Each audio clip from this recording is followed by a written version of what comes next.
मंदोदरी की एक बड़ी गलती के कारण ही रावण की मृत्यु हुई थी।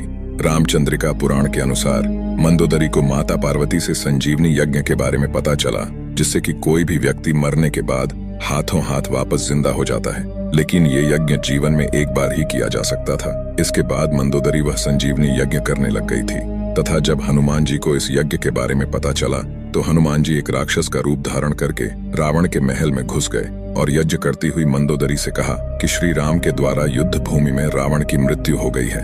अपने पति की मृत्यु की खबर सुनकर मंदोदरी से रहा नहीं गया और वह यज्ञ छोड़कर रावण को देखने के लिए बाहर भागी। लेकिन जब उसे पता चला कि रावण जिंदा है और उसने रावण को युद्ध में लड़ते हुए देखा, तब उसे एहसास हुआ कि हनुमान जी ने उसके यज्ञ को विफल कर दिया है और वो ये यज्ञ दोबारा कर भी नहीं सकती है। तब मंदोदरी समझ गई कि अब श्री राम से उसके पति को कोई नहीं बचा सकता है। दोस्तों, चैनल को सब्सक्राइब करके कमेंट में जय श्री राम जरूर लिखना।